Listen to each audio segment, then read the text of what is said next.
sold my car. I got a loan to get my master's. I could not get a single grant or scholarship. So I got a job in a call center. Then a literary agent slid into my DMs. The pandemic was a very stressful time for a lot of people, but it was like summer holiday for me. Like, you know, when you have that 6 weeks break and you don't have any like big stress because like money's still coming in, but you don't have a lot of stuff to do. But I love sort of like squiggly careers. Yeah. We wind up doing something that you love that you never thought you would. I think it's important to always discovering and not be afraid to pivot. I don't believe in uniforms. From a psychological perspective, my ethos is that your clothes allow you to honor your mood, to step into different mindsets and bring out different sides of you. Welcome to Coffee and Oysters, the London Business Babe podcast, where we get you together with business tips that actually work and let you know where it's worth tapping your oyster around the city.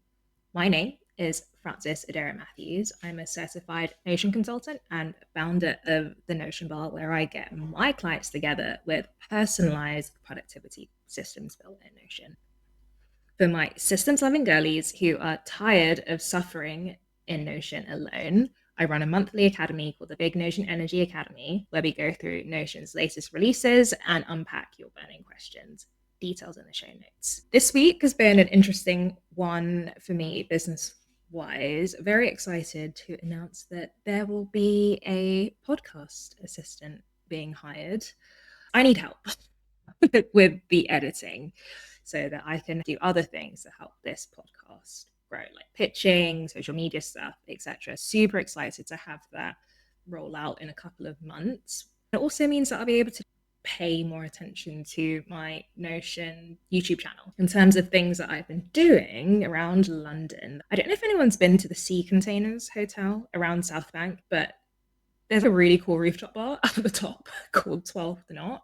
So definitely one worth checking out. Hey London Business Babe. This community is built for us and by us to ungatekeep your next move and life in the city. If you never want to miss out, subscribe to the Substack where episodes will land straight in your inbox. Plus, every other Monday, you'll get a chance to feature on the show by shouting yourself out in the Manifest Monday email. You never know who's listening. Details in the show notes. Now, grab a cup of coffee or your favorite beverage and let's get into today's interview. Hello, and welcome to a special guest this week. This week's guest is Shakaila Forbes-Bell, an award-winning fashion psychologist, best-selling author of Big Dress Energy, who has collaborated with fashion brands and featured in international publications such as The Times, ID, Grazia, Marie Claire, CNN, Shortlist, Who What Wear, and more. So not a big deal at all. Welcome to the show. How is your week going? It's been a hectic week. We move. You just got back from New York, correct? What were you doing in Big New Dress York? Energy got the US and Canadian launch because that was what it had. I had a distribution deal. So it was like, your book's going to be in stores. It wasn't a thing. And I thought, no, I actually want to make this a big thing. So I'm going to invest in myself and I make my own book tour, which was great because I got to collaborate with some great brands. I did a launch party in collaboration with Wolf and Badger, and I made some great connections. I had like little like book pre-launches and I was handing out copies and it was really, really cool. It was cool to do that. And I think it's like a testimony of like, yeah, you should make the most of any opportunity. I could have just done an Instagram post, but when you see, the opportunity and you have the opportunity to invest, go for it. So that's what I did. Oh, that's so exciting. Did you already have like contacts in New York or did you literally just hustling? DMing people? Like how would I that luckily just work did for have you? a few contacts in New York that I've collected over the years. One of the biggest brands I've worked with for a long time is Afterpay. I worked with them, God, I think it's coming up to 4 years, which is quite unheard of in this space to have such a long-standing relationship. It's great for them as well. I think sometimes brands just keep switching to new influencers, but I have this great relationship with them. The data and insights they have is really cool. We're talking about mindful shopping, the psychology behind the trends, getting people to think about what they're purchasing, which is great. Over the years, I've met a few people from the States and it was great being able to maintain these connections and then actually put faces to people that you maybe even only connected with online. So yeah, it was really cool. I think it's a good testament to maintaining these ties over the years, because you never know how important someone might be in your life down the line. Yeah, 100%. I'm kind of seeing a bit of that at the moment. People I met Mhm. 5 years ago, I'm suddenly like turning in that Yeah. favor or connection now. I think people can get short-sighted with Mhm. working sometimes. And it's like, well, I need things to happen. And it's Yes, like, just be patient, keep planting the seeds and things will that's align when so they need true. to Yeah. align, That's so, so true. basically. Yeah. Networking, for me, definitely has not been immediate at all. I'm now seeing fruits or seeing like, beautiful conversations evolve. But I've met 3 years. I think it's not just about give and take, right? It's just developing that relationship. Because some people it's just advice, you know. Sometimes it's just someone to just listen to and just talk to, Yeah. and that connection. Someone that's self-employed as well, which can be a very lonely space. So sometimes having that be super beneficial. It shouldn't all be transactional at all. Speaking of being self-employed, how does one become a fashion psychologist? What was that I journey know. for I you? didn't. I want that to me. Again, I never said like, "Oh, I want to be a fashion psychologist," because what is that? And when I was doing my degree in fashion Yeah. psychology at uni, I will never forget. I'm sure that other people on the course, there's like maybe 17 of us, like everybody else was very alarmed when we had like a careers person come in, and we were like, okay, what do we do with this degree? Like, what's the and I remember she was a bit like, I remember the energy in the room was like, "Oh, sugar, why did we do this? Like, Oh. was this the right degree to pour all our money into?" Most people on that course were more well off than me. I sold my car, I got a loan to get a master's. I could not get a single grant or scholarship. So I got a job in a call center. I sold my car and I got a loan just to pay for the master's. I was really interested in psychology. My undergraduate thesis was about um, Yeah.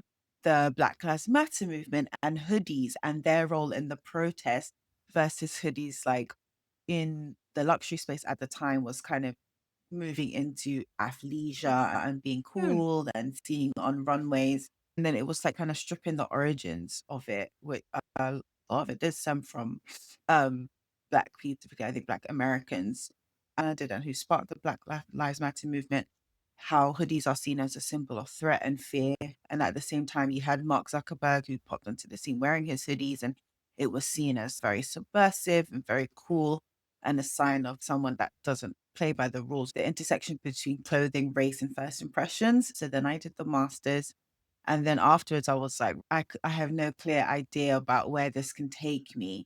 Let me just do marketing because Yeah. I understand consumer psychology. It was a big part of fashion psychology.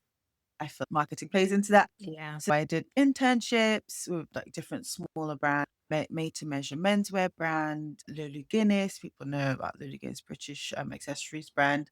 I started working my way into bigger brands and landed at places like Swatch, influencer marketing companies. Whilst I was enjoying it, it didn't strongly feel like my passion. And I figured more about what marketing was, and I don't know if that was completely my bag. But at the same time, I was still writing my blog. I think this is like blog era, like 2016, 2017. So I was blogging. Uh, I wasn't doing YouTube and Instagram, which I probably should have been doing. Just open up time. So I was just blogging my website. And then I yeah. noticed I kept getting journalist requests.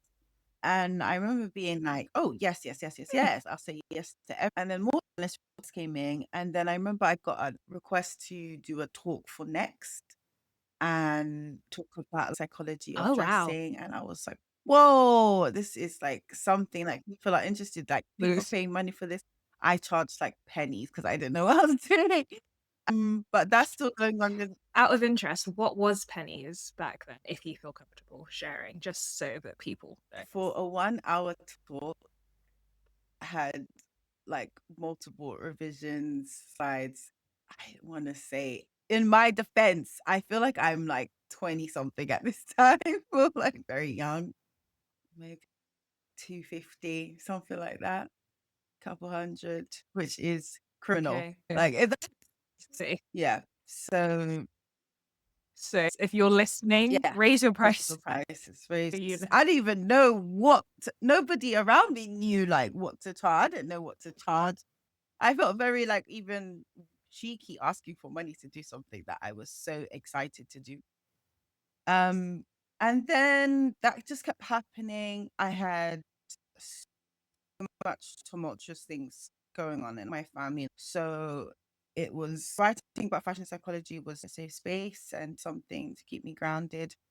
And then a literary agent slid into my DMs and was like, have a meeting with me. And I was like, okay, cool. Lauren Gardner. I never forget we met at this really posh, like, it's fancy. I'm a girl from Wembley. Like, I'm not used to things like that. And she was like, yeah, you need to write a book. I was like, she's like, you have a book, it's your blog. Just like turn that into a book. So I'm doing that whilst I'm still working in the influencer marketing space. And that was really cool for me because I realized that I did love writing and I was leading all of the white papers and insight reports. And I got to have free reign with that, which was cool. But that was very corporate, B2B. My writing is very academic. And now I had to write this commercial book, which was like the first few drafts. I remember Lauren was like, no, this is not it at all. And she was right. They were boring as hell. I didn't know who my audience was. I couldn't figure that out. Over the course of a year, like I kept trying to send her things. She kept saying no, or just the time to write. And then the pandemic happened and I got furloughed. The pandemic was a very stressful time for a lot of people, but it was like summer holiday for me. Like, you know, when you have that 6 weeks break and you don't have any like big stress because like money's still coming in, but you don't have a lot of stuff to do. Yeah. And I went through a breakup and I was like, do you know what? I'm just gonna actually sit. And I was watching a lot of Real Housewives, I remember. And then I cracked the book and it sounded just like how I was talking to my girls. And I remember Lauren was like, yeah, this is it. And then fasting forward, I got a book deal. I started my relationship with Afterpay. I was getting like a few other gigs coming in because it was 2020 and being black in 2020 was crazy. The amount of opportunities and people wanting to speak to you was, oh, that was intense. So I was like, I can quit my job. Like I think I had like 2 years worth of savings. I was like, yeah, let me do this. So yeah, we've been just along ever since. Still do not have all of the answers at all, but yeah, it's been going. I don't know, I get scared saying this, but yeah, I think it's been going okay so far. I love that. I love sort of like squiggly Yeah, careers. We wind up doing something that you love that you never thought you would. I'm always curious to see what you end up doing you love is linked back to childhood somehow. So what did you want to be when you grew up yeah. as a kid? I Just I curious. first wanted to be a fashion designer, and I used to have a sewing machine and all of these little projects, but I never fully saw a project through. I found myself getting bored halfway, getting mad at the sewing machine or things not working out. So I realized quickly, yeah, I don't think that was going to be part of me. And like watching Project Runway and realizing that, yeah, you just didn't know how to sew. I was like, oh, forget this. And then I sort of love, it's so cringy. I used to love daytime TV and Frasier before back then. And I used to be like, oh, I like the black female Frasier. Like I could be like a therapist. And you know, I might be showing my age. He used to have his own radio show. And it used to be like so cool. In my undergraduate, I did super like the best teacher ever. So I did fashion and psychology, not together, completely separate though. Incredible. So yeah, it's just a mix of all of your Yeah. past life experiences, basically. I love that. It's a bit similar to kind of my job at the moment, being an ocean consultant. I always loved like creating things and like architecture, interior design, that basically I put it down to being obsessed with how we use Mhm, space mhm, in general. But then I found myself in project management. That's what I could do and was good at, but didn't necessarily mm, bring me joy. Now, being an ocean consultant, I get to plan systems and kind of map out how we use digital mhm. space. So that's also like a culmination of my past life Yeah. experiences. So cool. And so now you are on daytime Yeah. TV. You Yeah. mentioned. Tell us about that and how that experience came Yeah. around for you. With Lorraine, my in-house publishers have a PR team, and they were working on getting me some slots to promote the book. At the same time, I was speaking to the producers too. So that all collided and we got the slot on Lorraine, which was really cool. That was my first experience live on TV. I remember they had like 5 pictures of my face and the big screen, and I had no idea that was gonna be there. That was like crazy. But then I remember being on and being like, oh, this is really cool. This is not as daunting. I always wanted to be like a Gokwan type as well. So that was cool. Morning, I think we were trying to do it this morning as well, but it didn't work out. And then I got a deal with eBay to be like their in-house fashion psychologist for the Love Island series. So we did a small campaign when I talked about what the islanders were choosing. I happened to sit across from one of the producers at this morning. So it was very much like fate. Then we got to chatting with my former agent, and then I did a test. And yeah, it's been like that ever since. Like I get a lot of people like, how'd you get on this morning? How'd you get on this morning? I think that was very much like luck coming into play and being at the right place at the right time and just speaking to people. But it's really, really fun. I love it. I love going in and dressing my models, and I realized that putting the outfit together and then sometimes it being like, you're not feeling it. You see the model space and you don't feel it. And then you change and you put in something else, and everybody in the room's like, oh, yeah, I love that moment. So anytime I get a chance to do it, it's so fun. I'm glad I get to do it regularly because it's a hard gig to get. I was thinking about being in this space as a Black woman. I don't know if I'm the only Black woman, or at least maybe one of, can't be more than 3 Black women that have done the fashion segment on This Morning. So it's so meaningful for me. Mm. It's so meaningful, and it's made me realize that styling is something that I enjoy for various reasons. And I think ignited another avenue of passion for me, which is great as well. I think it's important to always keep discovering and not be afraid to pivot. So yeah, it's something I'm interested to see where this could take me. Would you ever be interested in doing celebrity styling, or is this more the sort of styling that you guys teaching other people how to Yeah, do? I think now I've done it a few times because on This Morning you get maybe 10 minutes to pull an outfit together. Obviously, there's a bit of prep before, but it needs to work. You don't have time. It's live TV. So I think I've just a bit more self belief, and I think I've grown a bit more. I'm willing to take on that challenge, but there's a few things to put in place and a few more things to learn. I definitely see that as the next step for me. Exciting. Watch this space, everyone. So cool. And I suppose over this journey, so essentially from corporate to having such a strong personal brand that you have now, where you're dipping into all of these cool opportunities, do you feel like there's any skills that you've had to completely teach yourself that you weren't necessarily super strong in before? One Yeah. thing you mentioned earlier was raising your prices and learning how to negotiate. But is there anything Oh, else where you're yeah. like, oh gosh, I don't know how to do this. I'm going to have to figure it out? Yeah, I realize it's important to know what you don't know rather than trying to figure out how to do everything. I figure out exactly what I don't know and then look first towards who does know that. So I think I was so hung up in like the blog era and like working on my blog, working on my website, which was great in a sense. Because when people type fashion psychology, my SEO is strong because I put in so much effort there. Social media and like talking to camera and editing videos and doing all of that, that is just not something that came natural to me, which is weird because I love being on TV, but social media is so much more complicated than that, as I'm sure anybody who's even tried to do it, like from the consistency angle, from speaking on camera to hearing yourself speak and constantly looking at yourself, even that can be really draining. I realized this is not something I know very well. Getting someone on my team who does that well, knows all of the trends, can guide me, give me advice and give me tips and help me with all the editing and things like that. That's been super helpful.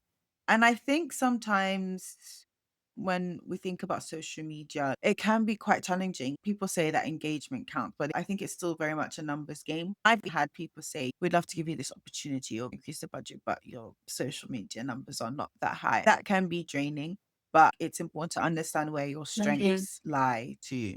Like, I'm great in person, I'm great writing, I'm great like consulting and giving insights. And I think sometimes we discount those strengths when faced with a weakness.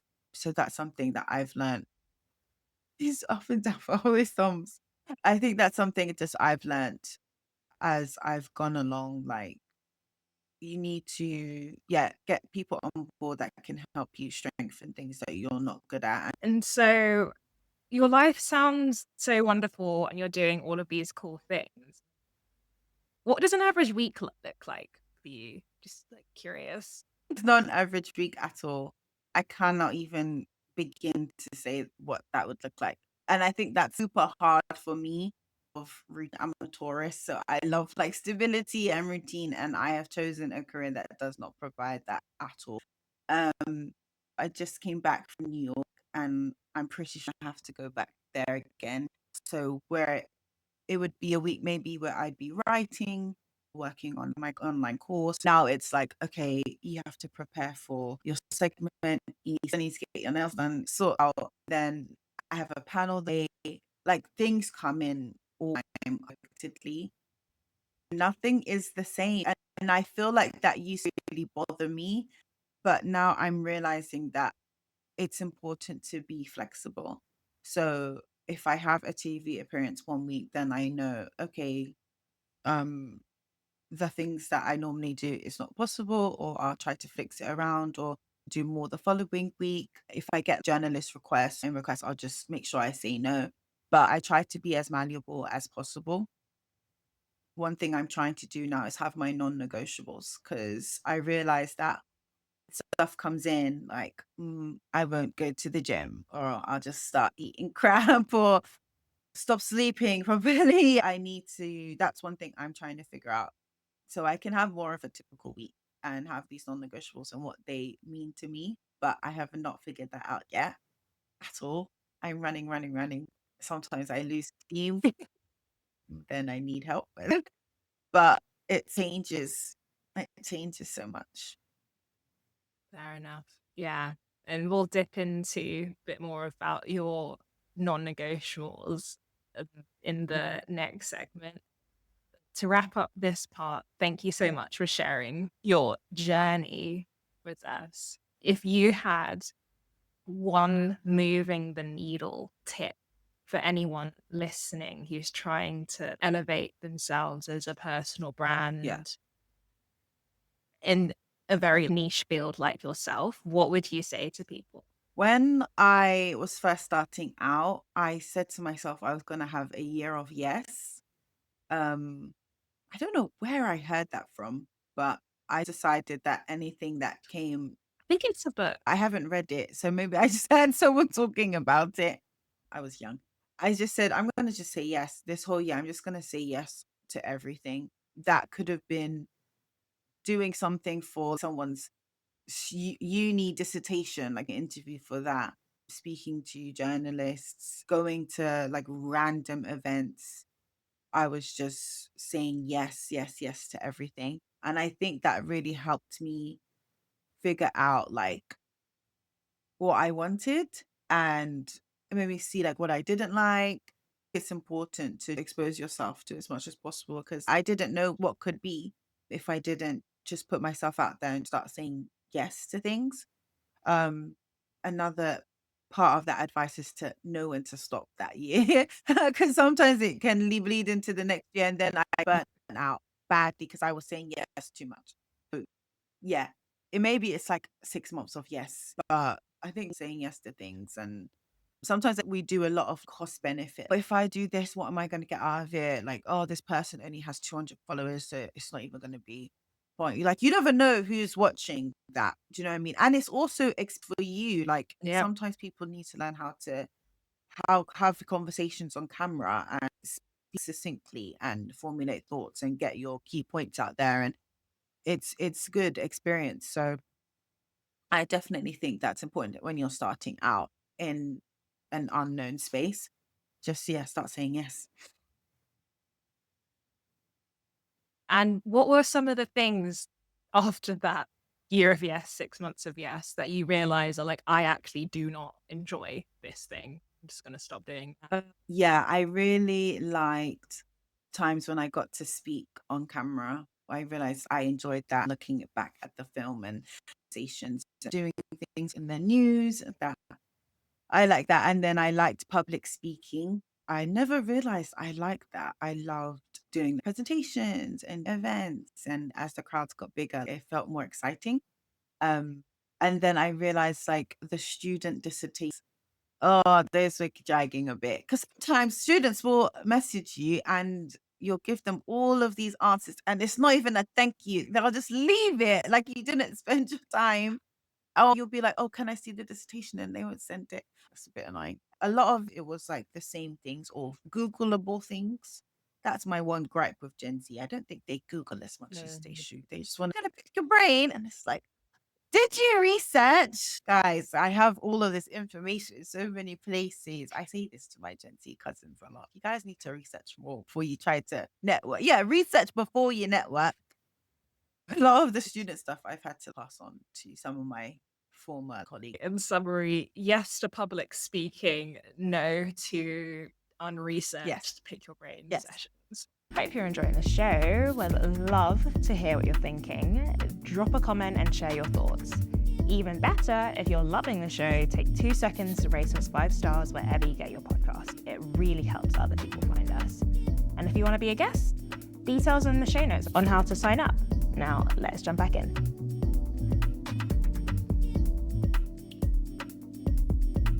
So now we're going to move on to chatting about things that make your life easier.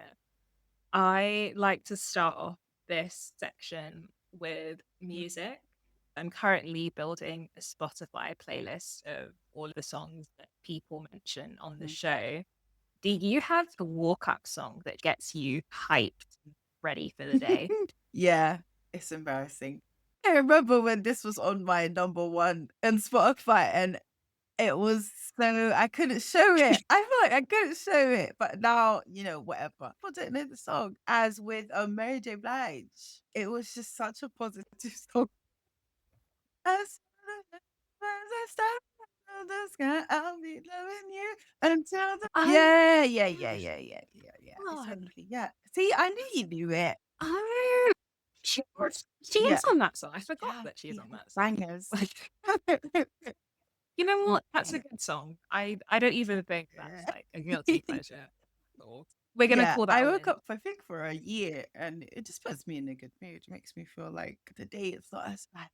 And waking up to a song is really good. I set my alarm to music, and now it's just like whatever is recent in my liked songs. So I try to keep it varied now because I don't. Yeah, I need my Spotify rap to have a bit more variety. This is like an unintentional thing that's happened with Spotify Wrapped. I find myself doing this sometimes with music. And I'm like, oh no, I need to start listening to something else. Otherwise, my rap is going to be crazy. It's like unintentionally changed our behavior. Yeah. It's an interesting one to dive into. Waking up to music. We spoke a little bit about the gym earlier, but do you have any other grounding routines that keep you centered while you're dating? So I started dance classes 2 years ago, I think now. And there was like 6 where I went every week and I loved it. I actually think it made me more productive to have something to look forward to. Then I messed up my back so badly. I respect those girlies that can vote. You know when they do the death drop? That hurts. I don't understand how they do that and pop back up. Like, my back, I don't know if my back's ever been the same. Ooh. So I stopped for a long time and then I did lose a bit of my joy. Things just wasn't the same. And then when I started back into it, I felt the spark again. I started back again this year. I've been going to Afrobeat dance classes, which has been so cool. But with the traveling and work, that stopped. I was speaking to a friend who's so successful, and she was like, "You need to make that a non negotiable every week. Whatever happens, you make time for one class." So that's something I'm planning to implement going forward. Even if I am traveling in another city, I can find a dance class abroad. Gym's very boring for me. I like to dance, I like to move around. So I'm going to try to do that more. What are some of your favorite dance studios in London? I've been to Flow in Oval quite a lot. That's where the Afrobeats classes is. That's where my Okay. first heels classes was. And I like that. And Books in Holborn as well. We have these heels and feels dance classes, which is really cool. At Your Beat Studio in Court Road, they have classes there. They have classes there that it says all levels. So I thought, oh, okay, that's for everybody. They were doing boom boom cat and I was like 10 steps behind. Oh my god, my wig was Oh gosh. Yeah, I so hear that. So I really want to take jazz oh cool. classes, but the only ones I found are I'm like, this is Yeah. elaborate. I need beginner, Yeah. beginner. Like a little sachet here and there I can manage, but I think I saw some beginner at maybe Manor House, London. I think they have beginner jazz and maybe at Your Beat as well. So yeah, check those two out. this is a question that I've been looking forward to ask. I always like to ask guests about their style uniform. What is your at home uniform? And then what is your public appearance uniform? Is it more malleable? So I don't believe in uniforms. From a psychological perspective, my ethos is that your clothes allow you to honor your mood, step into different mindsets, and bring out different sides of you. If you have a uniform, it's keeping you in a one dimensional space and a specific mindset consistently. When I think about uniforms, I think about cartoon characters who are in the same clothes every episode and how they're expected to act in a certain way. And I feel like your wardrobe should allow you to bring out different sides of you and use it as a tool to help you navigate different spaces. So I feel like if you looked at my wardrobe overall, you probably could say it's quite bold. There's not a lot of pattern. I think I'm more like solid colors. Do you Okay. like monotone outfits and styling, and I love accessories and jewelry, but I feel like it looks different depending on my like I did feel sometimes I feel maybe more masculine than feminine.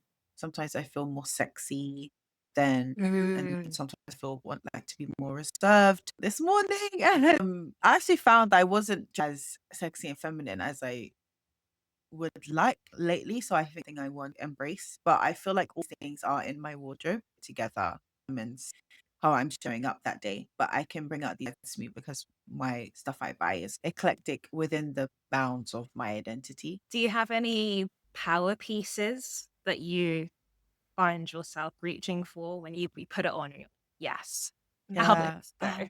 God, it's so hard. I feel like there's different aspects of power. When I'm ready to work hard and really focus, like when I was writing the book, I lived in joggers, leggings, in a lot of my stepdad's clothes. And I feel like those clothes, the level of comfort they provided allowed me to really focus. And there's studies that support like enhanced cognitive attention based on like level of comfort from clothing. So I think that's a level of power. Some of my heels, I always feel powerful. And there's studies that support that when you have that feeling of height or see people that are quite tall, you associate them with being powerful. Mm. Um, so I would say that too. But I feel like everything, oh, this is gonna sound crazy, but yeah, I feel like everything I just love it. I think I've worked so hard over the years to curate such a Yeah. mindful wardrobe. Like this shirt is from TK Maxx. It's 2 years old now. I've worn it underneath a dress with a tie with a skirt. I've worn it so many ways and it just feels so comfortable. Yeah, it makes me feel like I'm wearing this and some joggers underneath, but I just feel ready to go. I love what I'm wearing. I love my clothes. If I have things that I don't love, then I realize I need to get rid of that. Everyone should love their clothes to get Yeah. everyone. I want everyone to have a problem of, which is what I have. Oh, I can't decide of which thing to wear because I love both or three of these things rather than I have nothing to wear and I hate everything. I hear that 100% creating a mindful wardrobe where you have things you all love instead of being like, oh gosh, I have nothing to wear is such a flex. I'm not so style inclined. I never look bad, I hope, but I'm never like, oh my god, the outfit's Yeah. is amazing. And so I've spent a lot of time kind of I've had to create a uniform for myself in some ways. I have a lot of things that fit me very well at home. These are my joggers, and I always pair this with some curated series of long sleeve tops that I've collected that fit me well. And I'm like, we mix and match and Yeah, everything yeah, works yeah. together. Because I'm self-employed and I make my own hours. I know people have that decision fatigue every morning where they only have like an hour to get ready and figure out what you're going to wear. Or even if you do it the night before, it's still like you're tired, you want to go to bed. So I feel like it can be useful in that respect. Yeah, I think it's to mix it up throughout the week because you don't want to get stuck. Because when you are dressed a certain way, it brings out a certain side to you. And you don't just want to stick into that one perspective. Mm, Like maybe one day you decide to do a bright red lipstick or you switch from silver jewelry to gold jewelry, you do your hair a different way. That's going to bring out different elements to you. And I think that's so important to experience that novelty on a regular basis. true, true. These are my everyday earrings.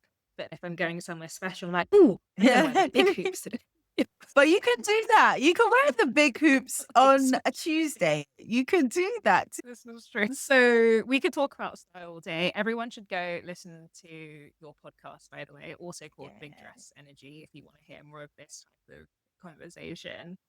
But switching now over into more of the beauty, are there any products or routines that are your go-tos? I like to do skin, one for body, and one for I get sent a lot of stuff, which is really cool. So I try to change it up. I'm currently using these masks from Biodance, and they're like collagen jelly masks that people are seeing a lot on TikTok now, and they seep into the skin. Um, yeah, seep into the skin, and I feel like I'm really amazing. Vitamin C, I think using that has helped me quite a lot. Um, Anyway, they ain't paying me. But yeah, these vitamin C pads and vitamin C drops, they've been really, really, really good. I'm obsessed with pharmacy. Oh my God. Pharmacy from Space NK, the honey cream. I can't afford to keep buying that. When I looked at my budget, I said, Shakaila, you need to relax. Relax. I couldn't keep using that. The Ordinary sent me a bunch of stuff and I've been making my way through the serums. It's important not to change too much. Skin's been great. I've been like, oh, what is causing this? And then I have no clue. One thing that used to really work on my skin was Urban RX. I don't even know if they still exist, but the shipping fees used to kill me. So I need to look into that. I think that was black owned as well. Don't know if they're still about. They were really good. And then for makeup, oh, I'm a makeup girly. I love makeup so much. So I'm obsessed right now with Huda Beauty foundation. I used to love Kat Von D foundation as well, but boots slacks in the stocking. Not the blush, liquid blush. Good. I've been very much on a blush hype. I've been following Painted by Esther on Instagram, and she does such a good job. I think she's opened up a lot of girlies to the blush. I think brows are important. Once you realize what your brow shape is, I think when it's not done, it just throws off your whole face. I love Benefit for a brow. It really does. On this sewing. Yeah, they got a lot of backlash recently. People are saying that they sold it, yada yada yada. But I think that was some conspiracy. I think it's been great. So yeah, I love a hair and skin makeup moment, and it's about beauty psyche in the book too. For I do feel like we get into a flow state when we are doing our head makeup and skincare because we have so much control over these products, the way we layer it, contour and diffuse. We should be more present in those moments and consider that to be an act of creativity because it is. show up look absolutely raggedy, these things. I think it's quite ceremonial. And it's sad when I see a lot of content about how, oh, I care too much about your looks. You're putting on all makeup, you're doing all this fake hair. And I just feel like it's taking, there's so much like beauty in deciding how you want to present and Yeah. crafting, putting it together and having the skill to do that. I just feel like it shouldn't be demonized so much. And yeah, what you just touched on. Sometimes the US gets all of the best stuff first and it's I not know available over here. it It's is so very annoying. annoying. Like my personal gripe at the moment is with Pattern Mhm. Beauty, like Tracy Ellis Ross's brand. They've brought out like a handheld hair Yes. steamer, not Oh, available in the UK. that did look amazing. I might have to pick one because I'm going to New York Oh, in like a brilliant. month. So I might pick Yeah, when I'm over definitely. there. Thank you for giving us a little insight into your most loved product. On the tech side, is there anything that you use that you're like, I couldn't live without this? I feel like my life's always better when I actually update my Asana. I don't think a lot of people use Asana. It's similar to Notion, Trello, but it works. Yeah, it's just something Yeah. I used once, and I think sometimes you just use something one time and you just get used to it. I really enjoy using it. And I notice how things get chaotic, especially when you're working with multiple people or assistants. Sometimes you're just WhatsApping people, emailing people, having everything clear and outlined on Asana has been helpful for me. Later as well for scheduling media and for knowing the best time to post. I notice the difference when I ignore later versus when I post when later tells me to post. Interesting. And for my courses, I use Loom a lot. I think that was helpful to record them via that method. And then it kind of auto transcribed, which was cool. And I think that's the, Nice. Nice. That's a very solid yeah. tech stack there. Oh, hey again.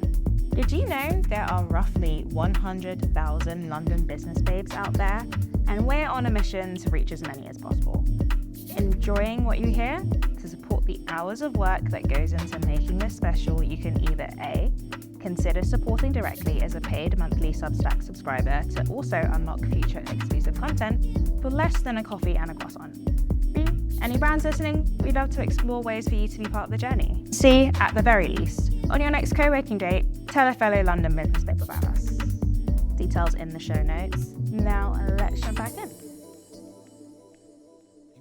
Yeah, thank you for sharing. Now we're going to dive a bit more into London and your favorite places to go. I mean, Yeah. you're a London girl, but is there anything on your London bucket list where you're like, oh my gosh, I really want to go there at some point? Oh, so on TikTok, I saw this. Oh my God, let me see if I can find it because I'm terrible with names. There's this chef who has this residency in this pub, and I think he's leaving. And I was like, I need to go and see him. Natty Can Cook is the name of the chef. Yeah, I Yeah. saw that as well. Is it I think is it Peckham? Am I making that up? I think so. Yeah. But yeah, I need to visit that. I haven't gone to Ivy Asia. I want to try that out. I'm not really foodie. I have so many food allergies. Oh, So fair at enough. these fancy restaurants, they're Yeah, for like, here. you can't have this. One time I went to a really nice Korean restaurant. I swear to you, they said, why did you come here? I said, I'm allergic to sesame. They were laughing and we were both laughing, but they were like, what are you gonna eat? So things like that make me not very much a foodie. So I like more experiences. And yeah, I do want to hit more museums. Fair enough. I'm a bit of a homebody as well. So I'm trying to step up. As another allergy babe, are there any food spots that you return to that your favorite? Because you're like, I know I can eat here. Tree. They have it's like a chain. I think it's Vietnamese. And yeah, my friend is a food blogger. She takes me to these places I would never even try. She tells me what to order. Once I order something, that's when I go back there, that's what I'm getting. Like I'm not going to go left or that's my dish now. So yeah, I have my dishes in Tree that I know are just always gonna bang. It's just like a cafe, coffee shop as well. Are there any that you go to in Not London? really. No. I wish I could. There's a nice Greek shop near me in Wembley. Like you can tell very well. It's in the London Design Outlet. Mhm. Oh, okay. I Yeah, think I know the one actually. I think I might have gone. I yeah. forget what it's called. They're paying £5 and they charge like £2.50. You're like, yeah, this is what coffee should cost. Do you tend to work from home? Are you part of any spaces or members clubs?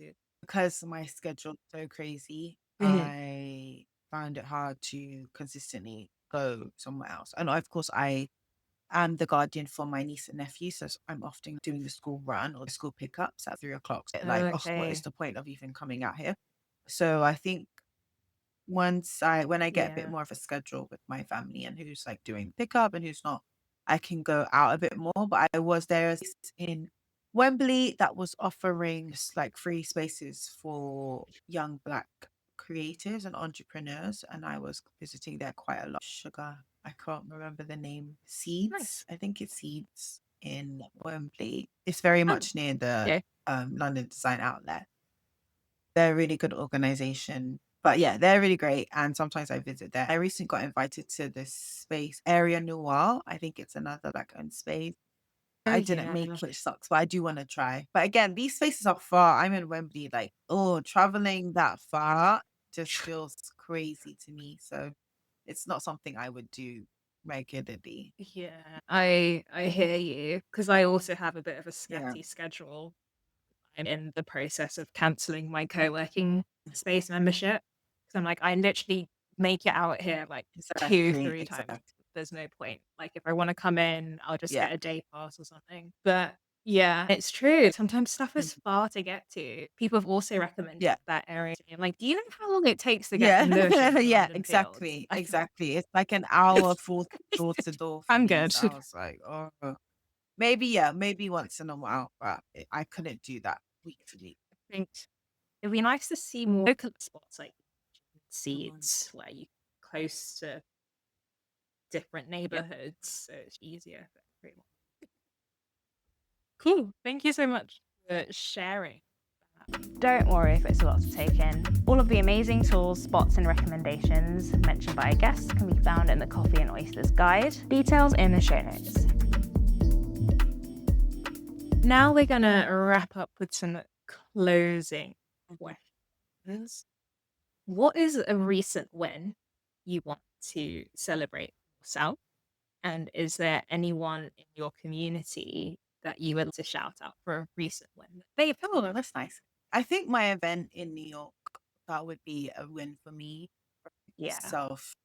Self-organizing things with people in different times and events are so hard. So I always take my hat off to anybody doing an event and pulling it off and getting sponsors. I had such great help to put that together, but that was something I was so nervous about. Came through. So that would be a win for me. Oh my God, you put me on the spot. Let me just jump on my LinkedIn very quickly. Who's doing well?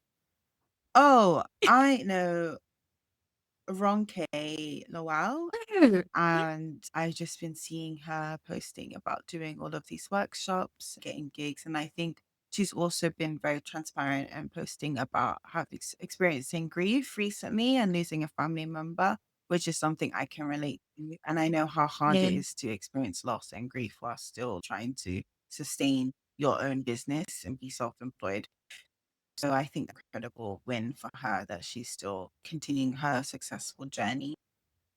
So yeah, I went to that shout out. Thank you. And then lastly, is there anything you would like to plug that's maybe coming up Yeah. for you? Is there anything you need help with? I like to go by the philosophy of you never know who's listening. Yeah, I would love to plug my online courses. Everybody should be able to have access to in-depth fashion psychology knowledge in an accessible way. A lot of the research that I find is in academic papers, and they're often difficult to digest, or sometimes you can't get access to it without paying. Of course, for fashion psychology, it's very expensive. If you're an international student, I did an online course at current modules. You can pay for the full, or you can just pay for certain modules, and I have payment plans as well. So I try to make it really accessible. Um, I'm terrible at self promotion, but it is there. We have around 25 students that have signed up already, and the feedback. So yeah, I definitely want people to, if you go on Nice. fashionisspsychology.com, look at the courses. there's available to you. I definitely want to venture more into YouTube. If there's anyone that is well versed at that or can give tips on how to start and how to maintain that, I'm all ears. Amazing. Thank you for coming on Yes. today. I'm excited for people to listen to this. I'm going to put all of your links in the show notes so that people can dive into all of the amazing things that you do. Where can people follow Yes, you? so my website, Fashion is Psychology, is all of the information resources about fashion psychology and what we're up to. My Instagram and TikTok at Shakaila Elise, and my podcast on Spotify, Big Dress Energy. And you can buy the book Big Dress Energy at all good bookstores. Is the podcast making a comeback? I think we are transferring season? into YouTube. So yeah, watch this space. Thanks for listening. Get in touch at coffeeandoysters@gmail.com. Stay connected at Coffee and Oysters Pod on TikTok and Instagram. And never miss out by subscribing to Substack. Details in the show notes. And most importantly, keep those 5-star ratings coming, and see you next time.